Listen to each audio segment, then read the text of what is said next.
વિદ્યાર્થી મિત્રો, આપણે યુનિટ 1 ની અંદર કચ્છ યુનિવર્સિટી 3 અને 4 ગુજરાત યુનિવર્સિટીમાં પ્રકરણ છે કોર્પોરેટ એકાઉન્ટિંગમાં સમાવેશ અને સંયોજન. તો સંયોજન વિશે આપણે અત્યારે સમજી રહ્યા છીએ. સંયોજન એટલે મિત્રો બે કંપનીઓ હોય એ બંને કંપનીની મિલકતો દેવા એ નવી કંપની ખરીદી લે અને નવી કંપની ઊભી કરવામાં આવે. અ વત્તા બ બરાબર ક એ પ્રમાણે. તો આની અંદર પણ એક બે કંપનીઓ છે. એક છે જય અને વિજય. એ બંને કંપનીઓ સમાવેશ થઈને એક નવી કંપની બનાવે છે, જય વિજય કંપની. અને એનું પાકું સર્વે આપણે બનાવવાનું હોય છે. તો એનું પાકું સર્વે કેવી રીતે બનાવાય? તો જય અને વિજયની જે મિલકતો છે, જે શેર મૂડી છે, જે દેવા છે, એ દાખલામાં લખેલી શરતો મુજબ આપણે કરવા પડે, એની ગણતરી કરવી પડે. અને એ ગણતરીથી પછી આપણે જય વિજયના પાકા સર્વેમાં એ બધી લખવું પડે. બરાબર છે. બંનેના મિલકતો અને જવાબદારીઓ આપણે લઈ લીધેલી હોય, શેર મૂડી કન્વર્ટ કરેલી હોય, તો એ બધું ગણતરી કરવી પડે. અને એ ગણતરી કરીને પછી જ આપણે આ પાકા સર્વેમાં લખવું પડે. આ એનું પાકું સર્વે છે, નવી કંપનીનું છે. આ બધી જૂની કંપનીની ગણતરી છે. એટલે સૌથી પહેલાં આપણે ગણતરી કરી લેવાની, પછી આ નોંધ લખવાની અને નોંધ પ્રમાણે અહીંયા કરવાનું. એટલે આપણે સૌથી પહેલાં ગણતરી કઈ રીતે કરવાની કે એની મિલકતો છે એ કઈ રીતે લેવાની છે. તો એમાં લખેલું છે કે મિલકતો છે એ 20% વધારે લેવાની, બજાર કિંમત કરતાં 20% વધારે લેવાની. તો મિત્રો એની મિલકતો આપણને રકમની તમને બતાવી દઉં. આ એની રકમ છે.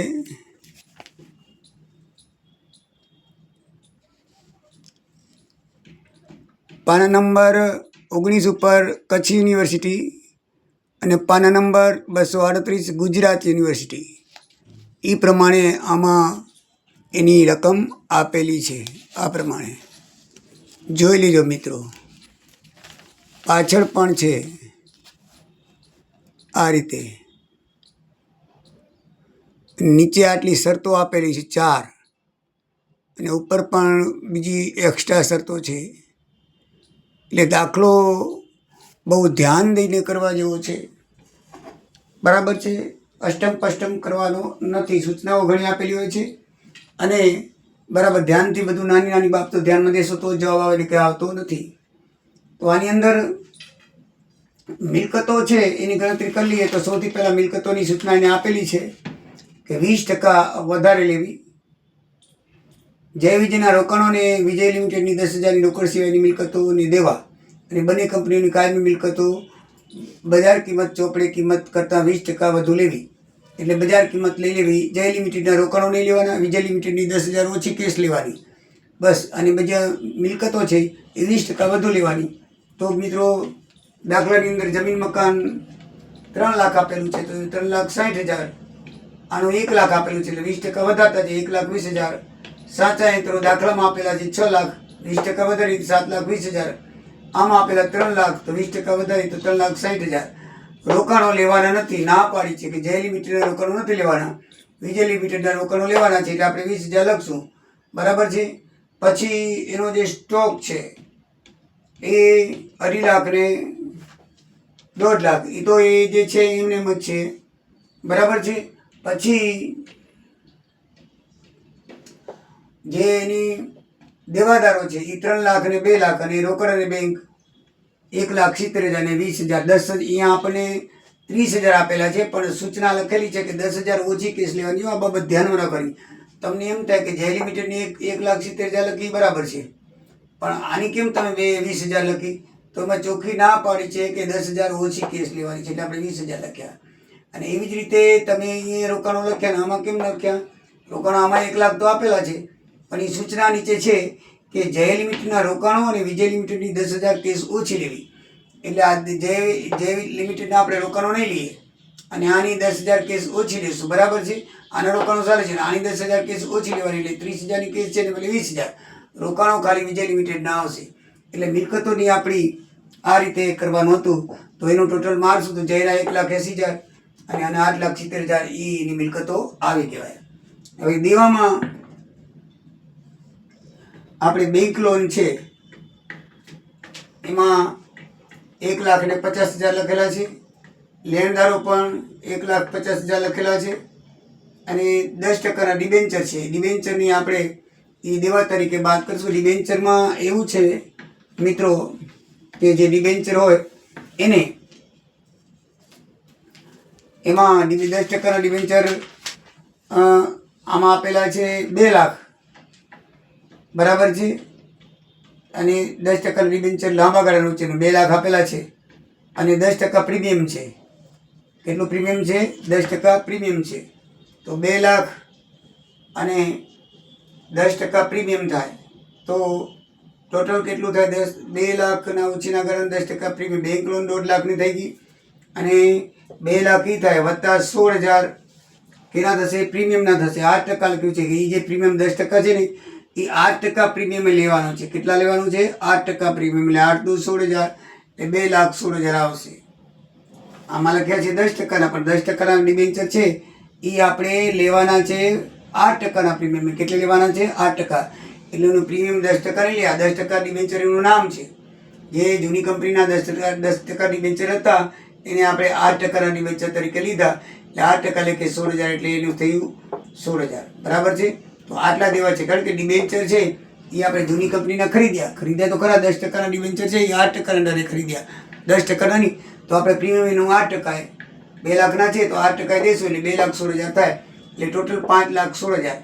આના લેણદારો 1 લાખ છે.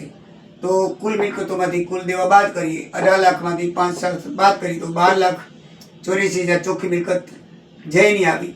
8,70,000માંથી 1 લાખ બાદ કરો એટલે 7,70,000 ચોખ્ખી મિલકત વિજયની આવી મિત્રો, બરાબર છે ને? સમજાઈ ગયું ને? તો એ રીતે એની કિંમત આપણે જે સૂચના આપી હોય એ પ્રમાણે આપણે લેવાની હોય છે. હવે આગળ વધીએ તો આપણે ખરીદ કિંમતની ગણતરી કઈ રીતે કરવાની, તો એમાં સૂચના આપેલી છે ખરીદ કિંમત કઈ રીતે લેવાની. મિત્રો સૂચના વાંચજો. બંને કંપનીના 5 ઓર્ડિનરી શેરના બદલામાં જય લિમિટેડે તેના 6 ઓર્ડિનરી શેર આપવાના છે 10% પ્રીમિયમે. એટલે 5ના બદલામાં 6 આપવાના છે. એટલે 6/5 થાય. વધશે 10,000 ને બદલે 12,000 થઈ જશે, બરાબર ને? 5ના બદલામાં કેટલા વધારે આપે છે? 6 આપે છે. એટલે ગુણ્યા 6/5 કરો એટલે 12,000 શેર થાય. 100 ગુણ્યા કરીએ, એકની કિંમત 100 રૂપિયા, 12 લાખ ઈ થાય. 10% જમીનગીરી પ્રીમિયમ થાય, કારણ કે 10% એટલે 1,20,000 ઈ થાય.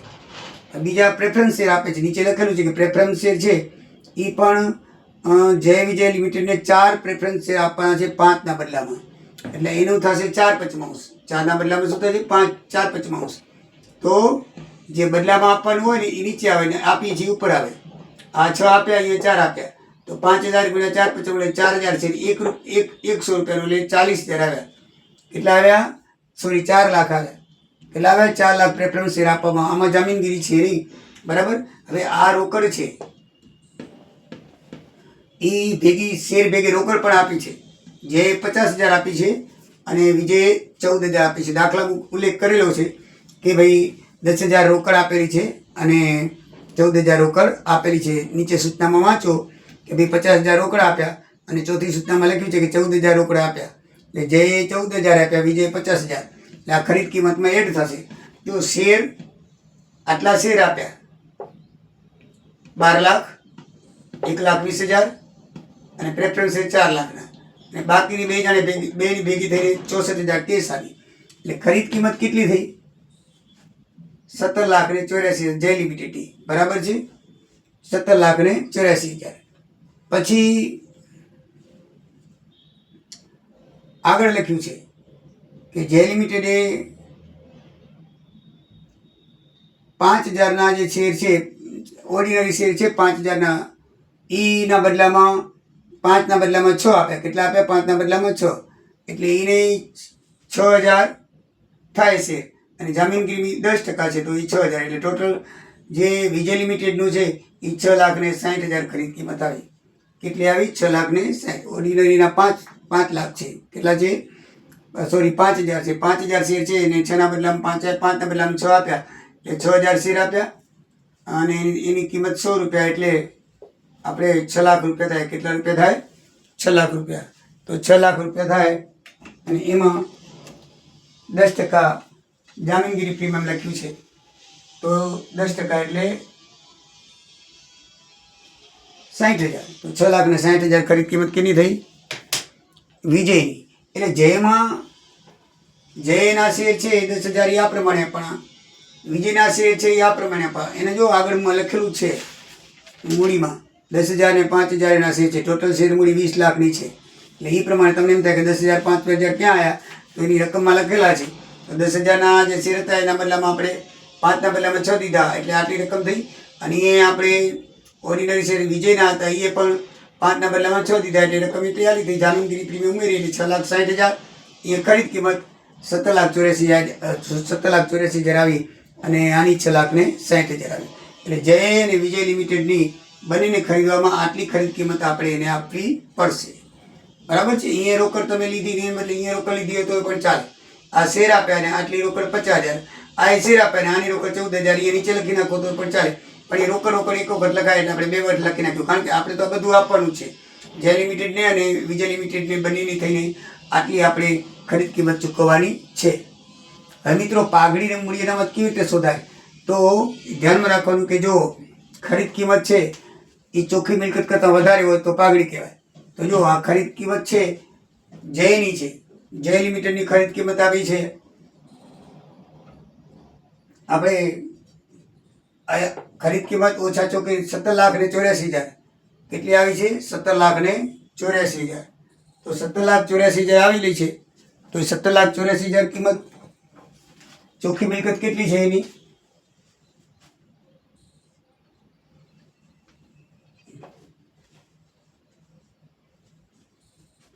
ચોખ્ખી મિલકત છે 12,84,000. કેટલી છે? 12,84,000. આ ચોખ્ખી મિલકત છે. આમાંથી આ બાદ કરી એની ખરીદ કિંમત કેટલી છે? 17. આ જો જય લિમિટેડની ખરીદ કિંમત 17,84,000 છે. કેટલી? 17,84,000 આવી ને. તો એની ચોખ્ખી મિલકત કરતાં ખરીદ કિંમત વધારે છે. તો ચોખ્ખી મિલકત કરતાં ખરીદ કિંમત વધારે હોય ને પાઘડી કહેવાય, અને ચોખ્ખી મિલકત કરતાં ખરીદ કિંમત ઓછી હોય ને એને અનામત કહેવાય. તો જેમાં પાઘડી થાય છે, કારણ કે ખરીદ કિંમત છે 17 લાખની, ચોખ્ખી મિલકત છે એના કરતાં 12 લાખની. તો ખરીદ કિંમત ઓછા ચોખ્ખી મિલકત કિંમત એટલે 5 લાખ રૂપિયાની પાઘડી આવશે. એ જય લિમિટેડની હશે. જ્યારે આમાં ઉલટું છે, એની ખરીદ કિંમત છે ચોખ્ખી મિલકત છે 7,70,000ની, ખરીદ કિંમત છે 6,60,000ની. કેટલી છે? એટલે 7,60,000માંથી 6,60,000 બાદ કરી 1,10,000 એ મૂડી અનામત આવશે. એ શું આવશે? એની મૂડી અનામત આવશે. બરાબર છે? આમાં આપણી કિંમત ઓછી છે, બરાબર ને? આમાં વધારે કિંમત 12,84,000 છે. એટલે મિત્રો ખબર પડી ને કે જો ખરીદ કિંમત કરતાં ચોખ્ખી મિલકત ઓછી હોય તો એને મૂડી કિંમત કહેવાય અને મૂડી અનામત કહેવાય, અને ખરીદ કિંમત કરતાં ચોખ્ખી મિલકત વધારે હોય. બરાબર છે? જો અહીંયા ખરીદ કિંમત 17 લાખ છે, ચોખ્ખી મિલકત ઓછી છે. ખરીદ કિંમત ઊંચી હોય ત્યારે પાઘડી કહેવાય, અને ખરીદ કિંમત નીચી હોય ત્યારે મૂડી અનામત કહેવાય. એ યાદ રાખવાનું. બરાબર? તો એ કેના ઉપરથી આપણે શોધ્યું? આ ખરીદ કિંમત શોધી લીધી, અહીંયા ચોખ્ખી મિલકતો શોધી લીધી, અને આ બંનેની ખરીદ કિંમત શોધી લીધી. એટલે આપણે ખબર પડી કે ભાઈ આની ખરીદ કિંમત છે એ એની મિલકત કરતાં ઊંચી છે, માટે એની પાઘડી આવશે. આની ખરીદ કિંમત છે એની આના કરતાં ઓછી છે મિલકત કરતાં, એટલે મૂડી અનામત આવશે. તો એ રીતે થઈ ગયો. ડિબેન્ચરની ગણતરી કરવાની છે. તો ડિબેન્ચરનું એમાં એની સૂચના આપેલી છે ડિબેન્ચરની કે જય લિમિટેડના ડિબેન્ચરને 8% પ્રીમિયમ મળે, તે રીતે જય વિજય લિમિટેડે 12% ડિબેન્ચર 100 રૂપિયાનો 10% વટાવે આપવા. એટલે એને શું છે? 8% પ્રીમિયમ મળી રહે તો 12%નો ડિબેન્ચર 100 રૂપિયાનો 10%ના વટાવે આપવા. એટલે જે એના જે જૂના ડિબેન્ચર છે એ આપણે 10%ના વટાવે આપવાના છે. તો ધારો કે ડિબેન્ચરની કિંમત 100 રૂપિયા હોય, 10% વટાવે એટલે ડિબેન્ચરની ઇસ્યુ કિંમત કેટલી થાય? 90 રૂપિયા થાય. હવે ડિબેન્ચર આપણી કને કેટલા છે? 2 લાખના. બરાબર છે? એના પર 8% પ્રીમિયમ નવા પ્રમાણે તો 2,16,000 આપણી પાસે ડિબેન્ચર છે. બરાબર? અહીંયા આપણે ગણતરી કરી હતી યાર, 2,16,000. હવે આપણે એને ચૂકવવાના છે કેવી રીતે ખબર છે? 10% પ્રીમિયમ આપવાનું છે. તો 90ની આ શોધ્યા, 90 એ ચૂકવાની કિંમત હોય તો 100 રૂપિયાનો ડિબેન્ચર હોય તો એ 2,16,000 ચૂકવણી કરવાની. તો કેટલાનું ડિબેન્ચર ખપે? 2,40,000ના ડિબેન્ચર આવે. આપણે અહીંયા જૂના ડિબેન્ચર આપણને આપેલો છે. જુઓ જૂનો ડિબેન્ચર જે છે એ આપણે 10% ડિબેન્ચર આપે છે 2 લાખના, પણ આપણે એ 2 લાખના કેવી રીતે દેવાના છે? 8% પ્રીમિયમ. તો 8% પ્રીમિયમ કરીએ કુલ 2,16,000 થાય. હવે આપણે એમાં 10% પ્રીમિયમ આપવાના છે, તો 10% પ્રીમિયમ દેવું હોય, વટાવ દેવો હોય છે 10%, તો ઓછા થાય. તો દેવું એ 100, તો આટલું ચૂકવણું કરવું પડે તો કેટલા રૂપિયા થાય? તો 2,40,000 રૂપિયા થાય. એટલે 2,40,000 રૂપિયા ડિબેન્ચરની કિંમત થશે, નવા ડિબેન્ચરની જૂના કરતાં. અને રૂપિયા 24,000 10% લેખેનો વટાવ 24,000 થાય. તો મિત્રો એને આપણે એ સમજી લીધું, બરાબર છે. પાકા સરિયામાં પછી આપણે જોઈ લઈશું. પછી જાહેર જનતા માટે બહાર પાડેલ છે. મિત્રો આપણે ટોટલ મૂડી એની દાખલામાં સૂચના લખેલી 25 લાખની છે. કેટલી છે? 25 સત્તાવાર મૂડી એની 25 લાખની છે. અને આપણે પાકા સરિયામાં 20 લાખની દર્શાવી છે. 10 લાખ ઓર્ડિનરી છે અને 5 લાખ પ્રેફરન્સ છે જે લિમિટેડના, અને વિજય પાસે 5 લાખ, ટોટલ 20 લાખની છે. સત્તાવાર મૂડી કેટલી છે? 20 લાખની. પછી જે લિમિટેડને આપેલ શેર અને વિજય લિમિટેડને આપેલ શેર. તો જે લિમિટને આપણે શેર કેટલા આપેલા છે? 12,000. અને વિજય લિમિટેડને કેટલા આપેલા છે? 6,000. બરાબર છે. 12,000 ને 6,000 આપેલા છે. આયા અહીંયા 12,000 આપેલા છે અને બીજા આપણે અહીંયા 6,000 આપેલા છે, બરાબર ને શેર? બરાબર છે. આ 6,000. તો આપેલ શેરની કિંમત 6,000 અને ટોટલ કિંમત 6 લાખ થશે અને પ્રીમિયમ 60. એટલે 6,000 શેર ઓર્ડિનરી શેર છે એટલે ટોટલ અહીંયાને ગુણાકાર કરશો એટલે 6,000 5 5 1,000 એટલે 6,000 શેર થશે. એની કિંમત 6 લાખની થશે. બરાબર છે. તો 6,000 શેર આને આપ્યા, 12,000 આને આપ્યા, એટલે ટોટલ કેટલા આપ્યા? 18,000 શેર આપ્યા. સત્તાવાર મૂડી આપણી પાસે 20,000 શેરની હતી. એમાંથી 12,000 શેર આપણે આપ્યા અહીંયા અને 6,000 શેર આપણે અહીંયા આપ્યા. કોને આપ્યા? પ્રેફરન્સ શેરવાળાને. બરાબર છે. મીન્સ કે વિજય અને જયના શેર હોલ્ડરને આપણે આપ્યા. તો એ સત્તાવાર મૂડી જયને વિજયની ટોટલ 2,02,000 શેરની છે. એ શેરને કન્વર્ટ કર્યા. 6 ના 5 કેટલા દીધા? 5 ના 6 દીધા. તો 5 ના 6 દીધા એટલે જે લિમિટેડને આપણે આપ્યા 12,000. કેટલા આપ્યા? 12,000. એ લખેલા 12,000 શેર. બરાબર છે. 12,000 આવ્યા અને આના કેટલા આવશે? 6,000. કેટલા શેર આવશે? 6,000. 12 6 18,000 અપાઈ ગયા. બાકી 2,000 વધ્યા.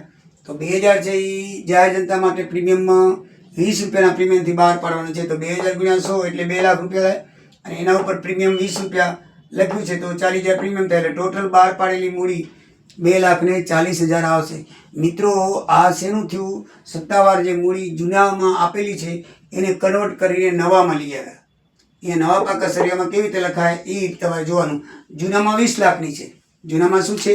20 લાખની. પણ એને કન્વર્ટ કઈ રીતે કરવાની છે? આ રીતે કન્વર્ટ કરવાની છે. અને હવે જ્યારે બધી થઈને કેટલી થશે? તો આપણી કને મૂડી આટલી, આ તો અપાઈ ગયા.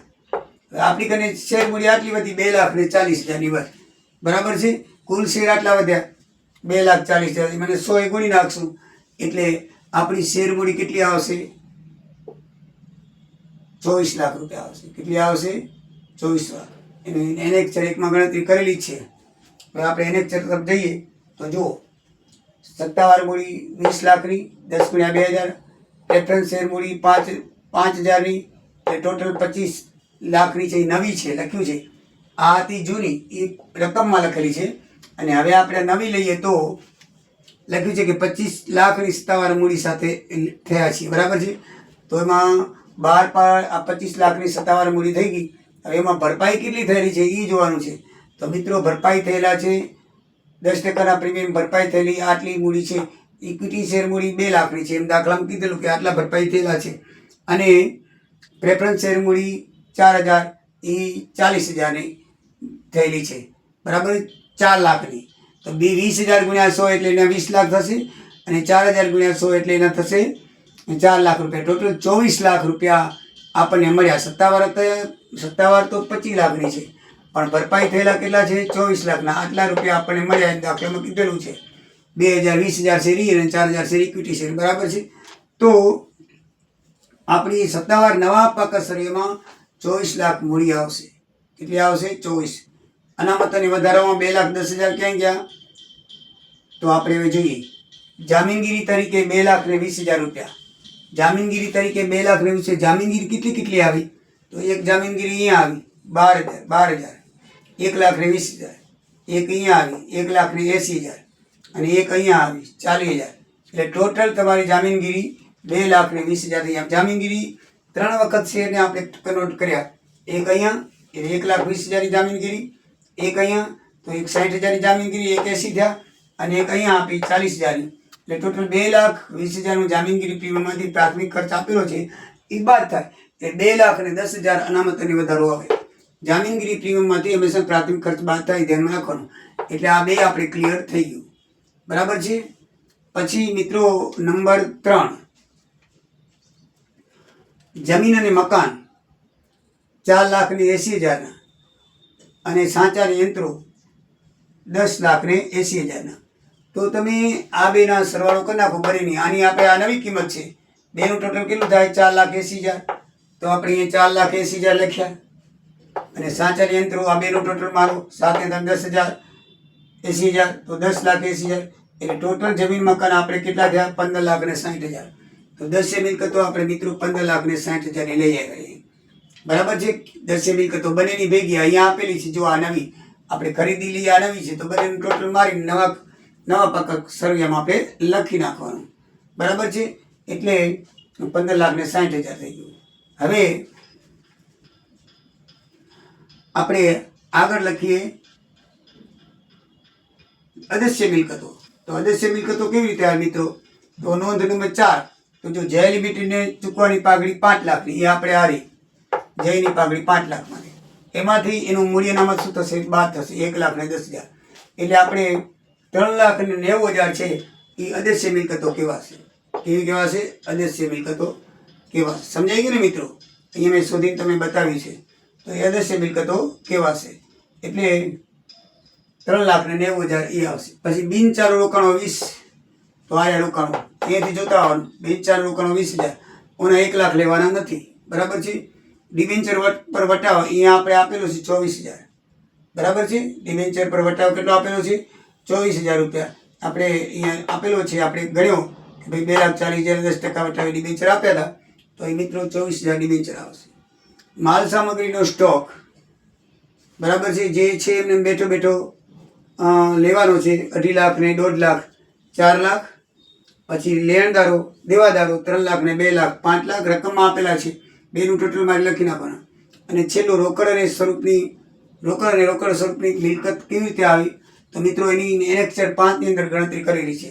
હવે તમે રોકડ જોજો 1,70,000 લખેલી છે આમાં જયની, અને વિજયમાં મિત્રો 10,000 ઓછી લેવાની છે. ખબર છે ને? ઉલ્લેખ થઈ ગયો, ના પાડે છે. એટલે એની લખી છે 30,000, પણ આપણે લખશું 20,000. પછી ઇસ્યુ શેર કર્યા તો એના 2,40,000 આવ્યા. 2 લાખ આના આવ્યા, 40,000 આને. રોકડ કેટલી આવી એ આપણે જોવાનું છે. નવી કંપની આ શેર બહાર પાડે એમાં 2,24,000 વધ્યા. આટલા શેર છે ને એ ખરીદ કિંમત પેટલે ચૂકવાઈ ગયા. હવે આ જે શેર છે ને એ નવી કંપનીના થશે. એટલે 2,40,000 બરાબર છે. તો એ રકમ આવી. આ રકમ આવી વિજય લિમિટેડની 20,000 અને 17,000 આ બેના રકમમાં આપેલા છે, બેંકમાં જમા છે. અને આ શેર ઇસ્યુ કર્યા એની રકમ આવી. કુલ આપણને 4,30,000 થઈ. હવે એમાંથી બાદ શું થશે? તો 64,000 અને 50,000 એ 14,000 ખરીદ કિંમત પેટે ચૂકવાઈ ગયા. આ ખરીદ કિંમતમાં આટલા શેર આપ્યા અને 50,000 અને 14,000 ચૂકવાઈ ગયા. તો 64,000 એ આપ્યા. 64,000 શું આપ્યા? એ આપ્યા. અને પ્રાથમિક ખર્ચ છે જે 10,000 છે એ પણ આપણે રોકડમાંથી ચૂકવી, એટલે 10,000 ટોટલ આપણે 74,000 ચૂકવાના હતા. 4,30,000 માંથી 74,000 બાદ કરીએ એટલે ચોખ્ખી રોકડ આપણી પાસે 3,56,000 રહે. કેટલી રહે? 56. જો રોકડ આપણને આટલી બેંકમાં આપેલી છે, આ બંનેની આટલી શેર ઇસ્યુ કર્યા બે એટલી મળી, એટલે 4,30,000 ની થઈ. પછી ખરીદી પેટે રોકડ આપણે આપી છે એ લખી. જો ખરીદ કિંમતમાં રોકડ બંનેની અજયની ને વિજયની 64,000 આપી છે એટલે એ બાદ થાય. અને બીજું કુલ ખર્ચ 10,000 રોકડમાં ચૂક્યો એટલે 74,000 બાદ થાય. એટલે આપણી પાસે ચોખ્ખી કિંમત 3,56,000 રહેશે મિત્રો. બરાબર છે. એટલે હવે આગળ જો પાકા સરવાળામાં જોઈએ તો શું બાકી રહી ગયું છે એ આપણે જોતા જઈએ. આ લખાઈ ગયું 24 લાખના શેરમૂડી, અનામતને વધારો 2,10,000, 1 અને 2 પ્રમાણે. આ પ્રમાણે આપણે જોઈ લીધો 1 અને 2 પ્રમાણે. અહીં નોંધ નંબર લખવાના. લાંબા ગાળાના 12% ડિબેન્ચર હવે 2,40,000 રહેશે. જૂના નહીં લખાય. બરાબર છે. પછી બેંક લોન એમાં કાંઈ કીધું નથી એટલે જૂની છે એ જ લખાશે.